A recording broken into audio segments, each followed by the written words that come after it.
Hello friends, knowledge मंडली में आप सभी का स्वागत है। अगर आप maths helper, cook, head cook, CA, CS, in NVS, EMRS, NTA और दूसरी परीक्षाओं में शामिल हो रहे हैं तो ये सीरीज आपके लिए बहुत ही कारगर होने वाली है, क्योंकि इन परीक्षाओं के लिए आपको दूसरी जगह पर कहीं कंटेंट नहीं मिलने वाला है। नॉलेज मंडली की सबसे नायाब पेशकश है, जिसमें हम करेंगे maths worker, maths helper, cook, head cook, Khan पान सहायक और खान पान सुपरवाइजर की परीक्षा में आने वाले संपूर्ण प्रश्नमाला को हम चर्चा करने वाले हैं। और इस प्रश्नमाला को नाम दिया गया है हारे का सहारा खाटू श्याम हमारा, यानी कि खाटू श्याम जी सीरीज। खाटू श्याम जी सीरीज में आपकी परीक्षाओं से संबंधित सारे क्वेश्चंस हैं किए जाएंगे, तो आप खाटू श्याम जी सीरीज पर बने रहे। इस वीडियो में बहुत आसान तरीके से डिस्कशन हम करने वाले हैं। चित्रात्मक प्रश्नमाला है उसको हम चर्चा करेंगे, जिससे बहुत आसानी से आपको समझ में आ जाए और लंबे समय तक याद रह पाए। तो चलिए साथियों, शुरू करते हैं। हारे का सहारा खाटू श्याम हमारा, यानी कि Khatu Shyam ji series part third का पहला क्वेश्चन देख लेते हैं। 41, कार्यकारी शेफ की अनुपस्थिति के दौरान कार्य कौन देखता है? Who looks after the function of executive chef during his her absence. बहुत ही अच्छा सवाल है। कार्यकारी शेफ अगर अनुपस्थित रहते हैं, अवकाश पे होते हैं, तो उनका कार्य कौन देखेंगे, उनकी जगह पर कौन कार्य करेंगे? ऑप्शन देख लीजिए। सूस शेफ, प्रधान शेफ, सहायक रसोइया, प्रशिक्षु। कार्यकारी यानी कि एग्जीक्यूटिव शेफ अगर एब्सेंट है तो उनकी जगह कौन कार्य करेंगे? सही उत्तर हमारा हो जाएगा ए, हो जाएगा सूस शेफ। सूस शेफ है वो कार्यकारी शेफ यानी कि एग्जीक्यूटिव शेफ की जगह कार्य करेंगे अगर वो एब्सेंट है, अनुपस्थित है। सही उत्तर हमारा हो जाएगा ए, हो जाएगा। और साथियों, यहाँ पर बताया जा रहा है सूस शेफ इस तरीके के होते हैं। चित्रात्मक रूप से बताया गया है कि कार्यकारी शेफ यहाँ पर अनुपस्थित है, तो सूस शेफ है उनकी जगह कार्य करेंगे। अगला सवाल देख लेते हैं। 42, निम्नलिखित में से क्या होटल के कमरे में अतिथि आपूर्ति नहीं है? Which of the following is not a guest supply in the hotel room? सेवा निर्देशिका, डीएनडी कार्ड, लूप हैंड, नाश्ता कार्ड। तो अतिथि रूम है, उसमें कौन सी चीज नहीं होती? होटल के कमरे में अतिथि के लिए कौन सी चीज की आपूर्ति नहीं की जाती है? ऑप्शन देख लीजिए कौन सा उत्तर ठीक होने वाला है। सही उत्तर हमारा हो जाएगा ए, हो जाएगा सेवा निर्देशिका। बाकी सभी चीजें होंगी। डीएनडी कार्ड होगा, लूप हैंड भी होगा, ब्रेकफास्ट कार्ड होगा, जो कि रूम के अंदर होते हैं। जब भी अतिथि उनको यूज करना चाहता है तो वहां पर आपूर्ति की जाती है, इन तीनों चीजों की आपूर्ति की जाती है। और नॉलेज मंडली चित्रात्मक रूप से आपको बता रहा है कि किस तरीके से ये होती है। आप इमेज देख लीजिए, सेवा निर्देशिका है, इसके साथ में डीएनडी कार्ड यहाँ पर दिखाया गया है। डीएनडी कार्ड का मतलब है कि गेट पर वो लटका दिया जाता है, जिससे कि रूम के अंदर जो भी व्यक्ति है उसको डिस्टर्ब ना किया जाए, नॉक ना किया जाए, गेट को बजाया नहीं जाए, खड़खड़ाया नहीं जाए। लूप एंड मैल छुड़ाने के लिए, साफ सफाई के लिए काम आता है, तो ये भी रूम के अंदर उपलब्ध होता है। और नाश्ता कार्ड है यानी कि मेनू कार्ड भी उपलब्ध होता है। तो तीनों चीजें हैं वो रूम के अंदर उपलब्ध करवाई जाती है, आपूर्ति की जाती है। परंतु सेवा निर्देशिका है वो रूम के अंदर नहीं होती है। सही उत्तर हमारा हो जाएगा ए, हो जाएगा। जो नहीं है वही हमारा उत्तर हो जाएगा। अगला सवाल देख लेते हैं। 43, निम्नलिखित में से कौन सा रसोई कर्मियों के कपड़ों का एक वैकल्पिक हिस्सा है?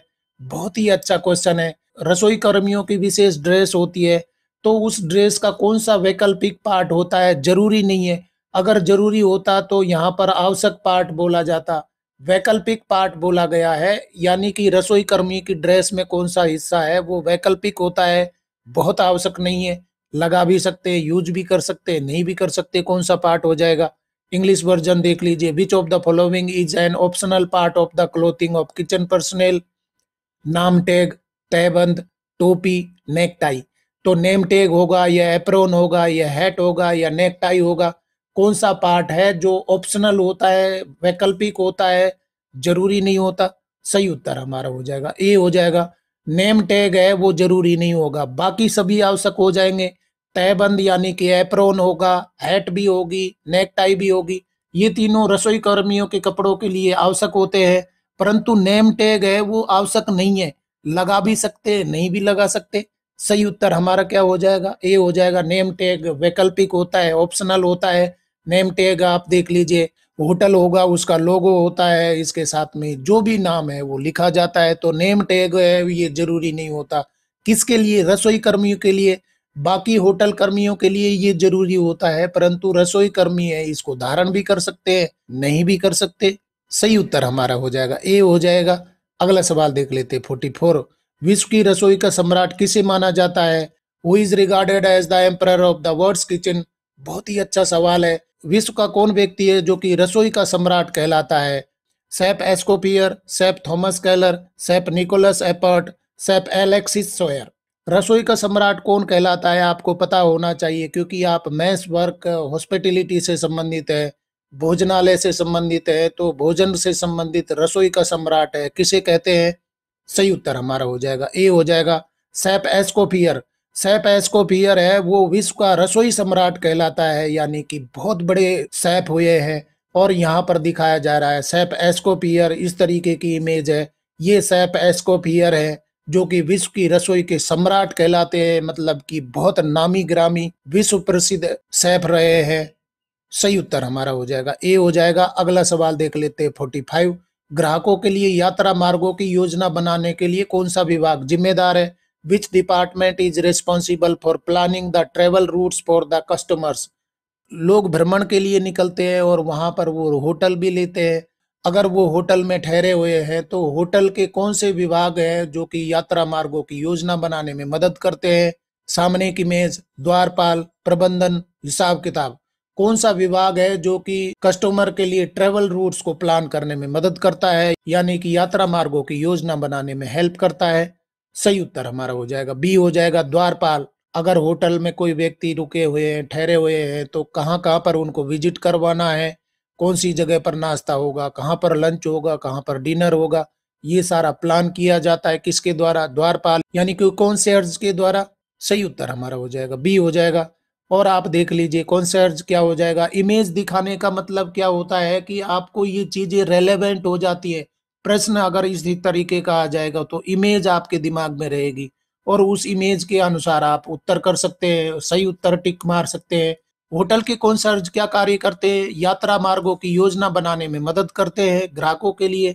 डियर फ्रेंड्स, मैस वर्क और हॉस्पिटैलिटी पर आधारित क्वेश्चन सीरीज हारे का सहारा खाटू श्याम हमारा, यानी कि खाटू श्याम जी सीरीज के क्वेश्चन पसंद आ रहे हैं तो लाइक बटन दबाइए, अपने यार दोस्तों को जरूर बताइए, क्योंकि इस प्रकार की यूनिक सीरीज दूसरी जगह कहीं नहीं मिलने वाली है, इसलिए इसको नाम दिया गया है हारे का सहारा खाटू श्याम जी हमारा। मतलब कि खाटू श्याम जी आपकी मदद करने वाले हैं, जैसे कि mess helper, cook, head cook, CA, CS. कौन सी परीक्षाओं में, अगर आप एनवीएस में परीक्षा दे रहे हैं या ईएमआरएस में दे रहे हैं या एनटीए में दे रहे हैं, दूसरे डिपार्टमेंट की परीक्षा दे रहे हैं। अगला सवाल देख लेते 46। डैश व्यक्तिगत स्वच्छता का सबसे महत्वपूर्ण हिस्सा है, तो यहाँ पर खाली स्थान में क्या चीज आ जाएगी? Dash is the most important part of the personal hygiene. हाथ धोना, शरीर की दुर्गंध, शरीर की छवि, मानसिक स्वास्थ्य। तो व्यक्तिगत स्वच्छता में सबसे महत्वपूर्ण हिस्सा कौन सा हो जाएगा? सही उत्तर हमारा हो जाएगा ए हो जाएगा, हाथ धोना। यहाँ खाली स्थान में क्या आ जाएगा? हाथ धोना आ जाएगा। और साथियों, आपको पता है कि कोरोना काल में हाथ धोना यानी कि वॉशिंग हैंड है वो बहुत जरूरी हो गया था। अगर आप बाहर जाते हो या कोई चीज को टच करते हो तो क्या होना चाहिए? हाथ धोना होना चाहिए। हाथ धोना व्यक्तिगत स्वच्छता यानी कि पर्सनल हाइजीन से सबसे ज्यादा जुड़ा हुआ है। साथियों, यहाँ इमेज दिखाई जा रही है, क्या इमेज है? हैंड वॉश से संबंधित है। अगर इस प्रकार का क्वेश्चन आ जाए व्यक्तिगत स्वच्छता से जुड़ा हुआ कौन सा पार्ट है, कौन सी एक्टिविटी सबसे महत्वपूर्ण है, तो आप तुरंत ही कर सकते हैं, क्योंकि हैंड वॉश है वो पहली आवश्यकता हो जाएगी, जरूरी हो जाएगी। सही उत्तर हमारा हो जाएगा ए हो जाएगा। क्वेश्चन देख लेते 47। कौन सा विभाग होटल के तंत्रिका केंद्र के रूप में जाना जाता है? Which department is known as the nerve centre of the hotel. बहुत ही गजब का क्वेश्चन है। फ्रंट कार्यालय, गृह व्यवस्था, एफ एंड बी सेवा, खाद्य उत्पाद। होटल का कौन सा विभाग है जो कि तंत्रिका केंद्र यानी कि मस्तिष्क का कार्य करता है? सही उत्तर हमारा हो जाएगा ए हो जाएगा, फ्रंट कार्यालय। फ्रंट कार्यालय है वो होटल के तंत्रिका केंद्र यानी कि नर्व सेंटर, आप कह सकते हैं। ब्रेन का कार्य करता है, मस्तिष्क का कार्य करता है, कौन करता है? फ्रंट कार्यालय। सही उत्तर हमारा हो जाएगा ए हो जाएगा। और इमेज भी आप देख लीजिए, ये फ्रंट कार्यालय है जो गाइड करता है होटल के अंदर जो भी एक्टिविटीज होती है वो कौन देखते हैं? फ्रंट ऑफिस देखते हैं।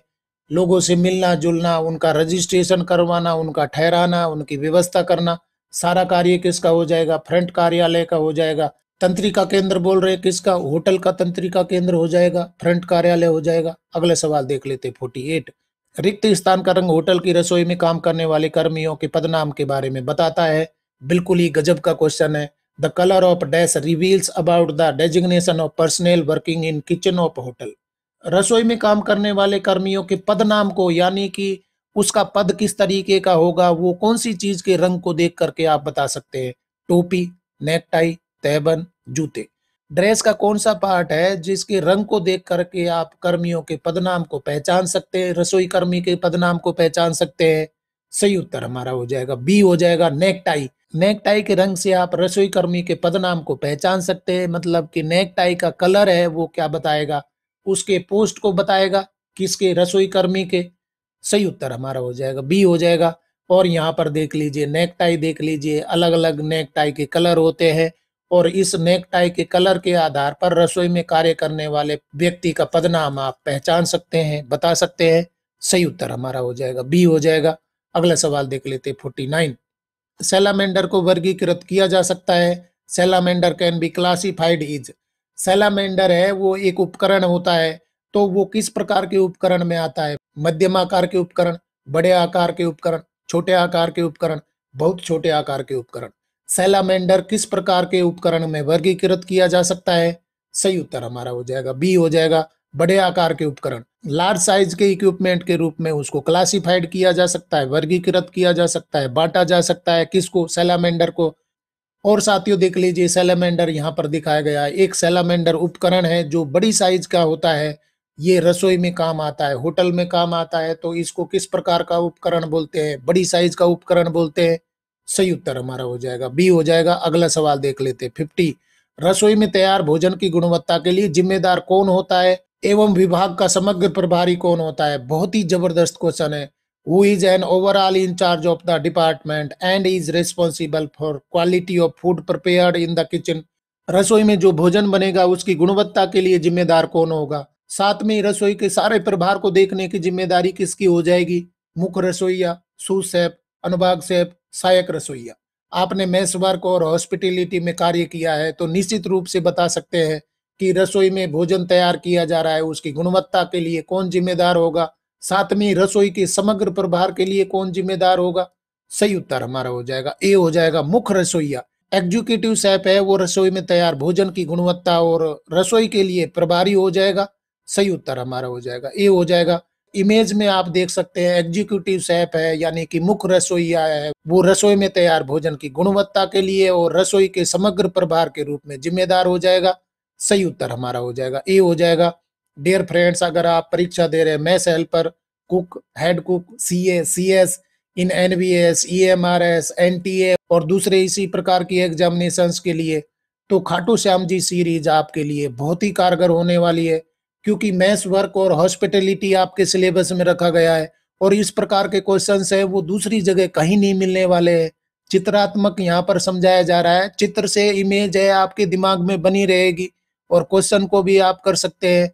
Dear friends, Khatu Shyam ji series part 3 के क्वेश्चंस आपको पसंद आ रहे हैं तो लाइक बटन दबाइए, अपने यार दोस्तों को तो जरूर ही बता दीजिए और कमेंट भी करिए, बेल आइकन भी दबा दीजिए जिससे कि नया नोटिफिकेशन आए तो आपको अलार्म मिल जाए।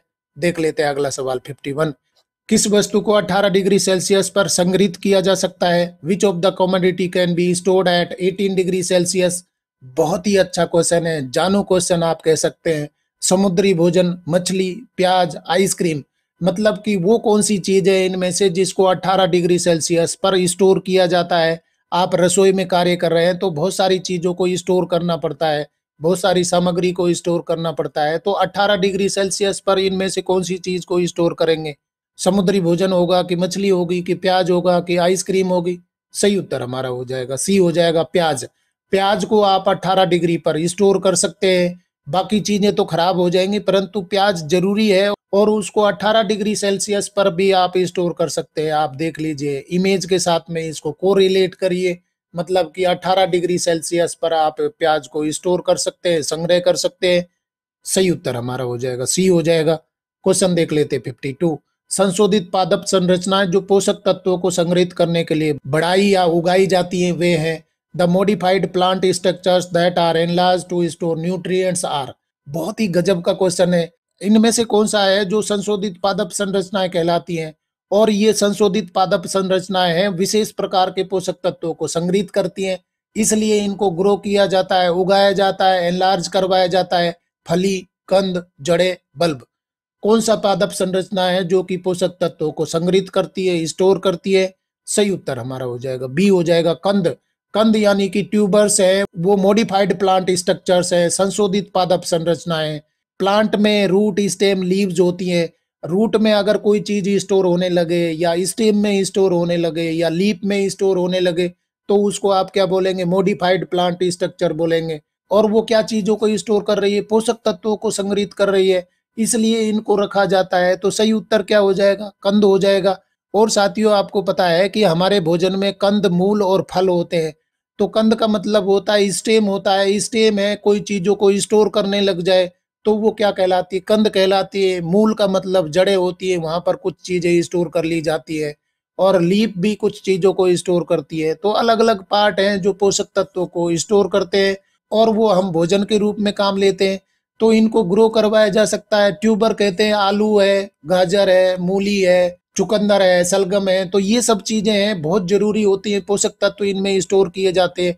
इनको क्या बोलते हैं? संशोधित पादप संरचनाएं बोलते हैं, जो कि उगाई जाती हैं, ग्रो की जाती है, खाने के काम आती है। सही उत्तर हमारा हो जाएगा बी हो जाएगा। अगला सवाल देख लेते हैं 53।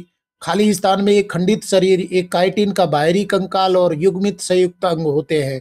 फिल इन द ब्लैंक करना है। Dash have a segmented body, A chitinous exoskeleton and paired joint limbs.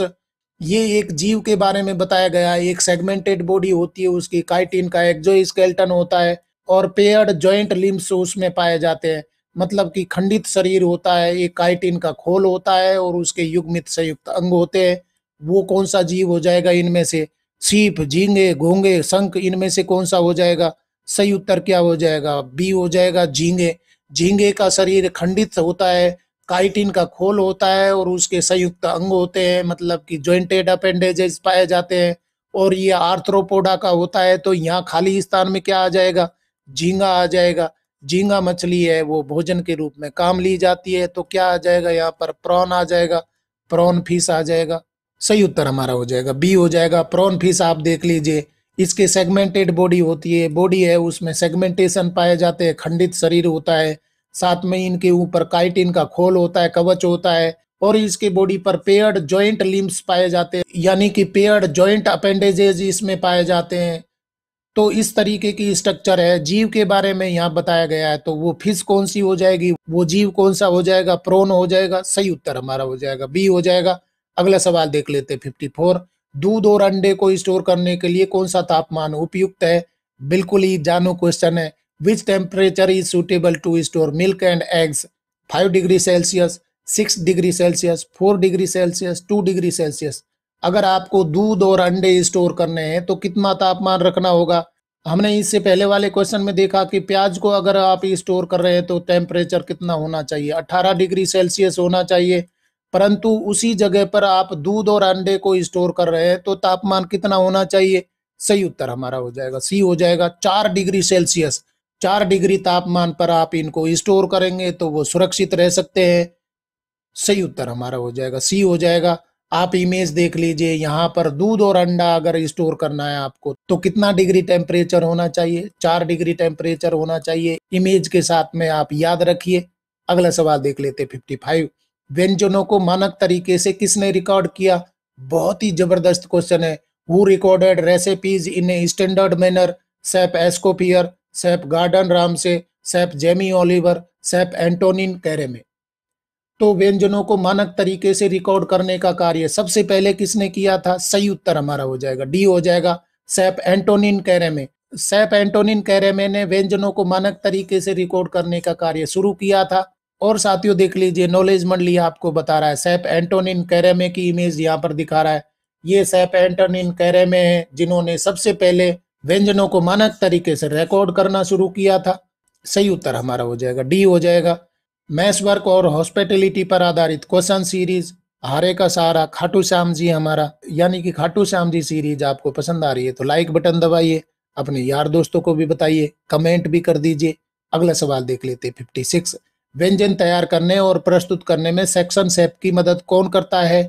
अच्छे अच्छे क्वेश्चंस यहाँ पर आ रहे हैं। Who helps the section chef in preparing and presentation of the dishes?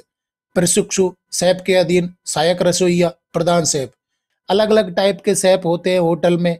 तो सेक्शन शेफ है, उसकी मदद कौन करेगा, किसके लिए? प्रिपरेशन और प्रेजेंटेशन के लिए, भोजन बनाने और उसको प्रस्तुत करने के लिए कौन मदद करता है? सही उत्तर हमारा हो जाएगा सी हो जाएगा, सहायक रसोइया।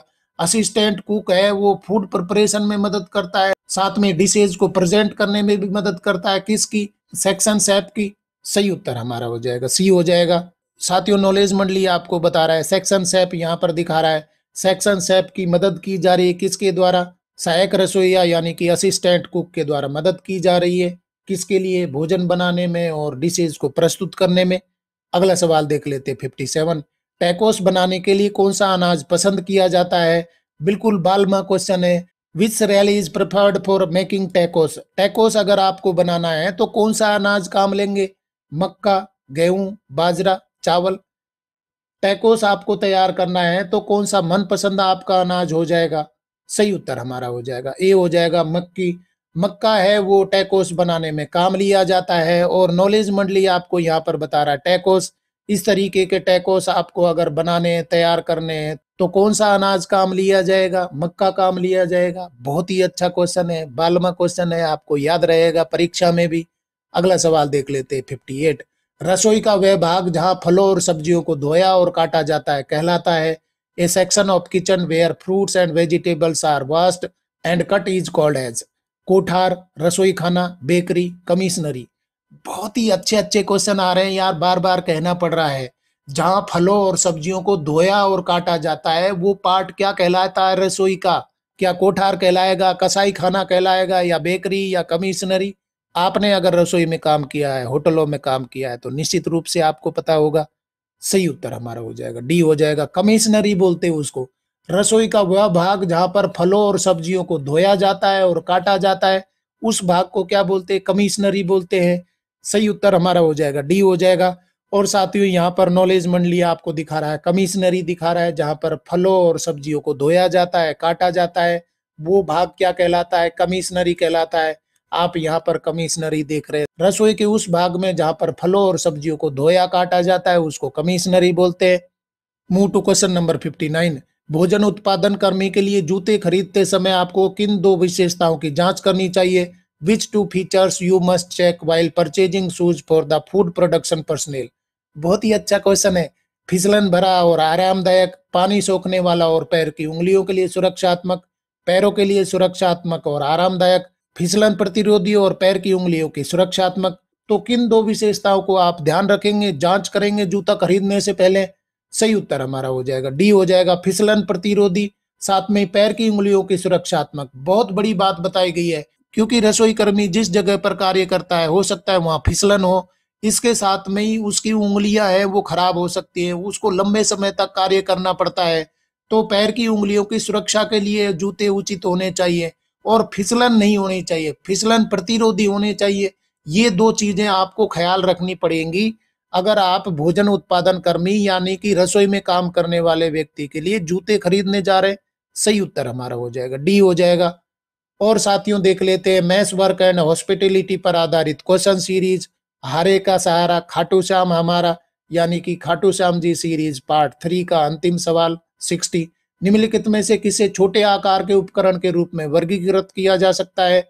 बहुत ही अच्छा क्वेश्चन है। Which of the following can be classified as a small size equipment? Oven, mixture, निचोड़ने वाला, खाना पकाने का चूल्हा यानी कि कोल्हू।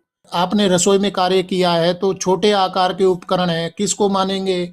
ओवन को मानेंगे, या मिक्सर को मानेंगे, या निचोड़ने वाले को, या खाना पकाने वाले चूल्हे को कहेंगे? किसको बोलेंगे छोटे आकार का उपकरण, किसको बोलेंगे? आपने अगर रसोई में, होटल में कार्य किया है तो निश्चित रूप से पहचान जाएंगे।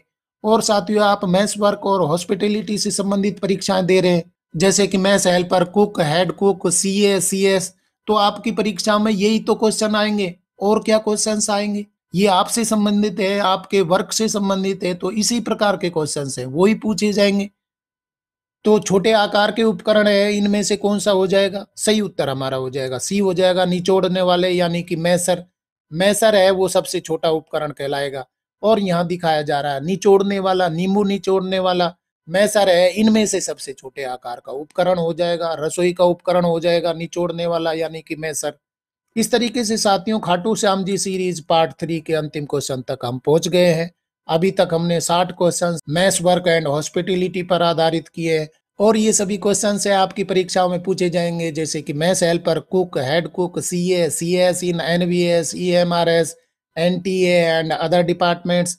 डियर फ्रेंड्स, अगर आप इन परीक्षाओं के लिए एस्पिरेंट है यानी कि उम्मीदवारी रखते हैं तो खाटू श्याम जी सीरीज आपके लिए बहुत ही कारगर हो सकती है, क्योंकि इस प्रकार के क्वेश्चन से आपको दूसरी जगह कहीं नहीं मिलने वाले। ये mess worker, mess helper, cook, head cook, खानपान सहायक और खानपान सुपरवाइजर की परीक्षाओं को ध्यान में रखते हुए बनाए गए क्वेश्चंस हैं। अगर आपको आज के क्वेश्चंस पसंद आए तो लाइक शेयर करें और चैनल को सब्सक्राइब करना तो बहुत ही जरूरी है, क्योंकि नॉलेज मंडली is the right choice. Thank you very much.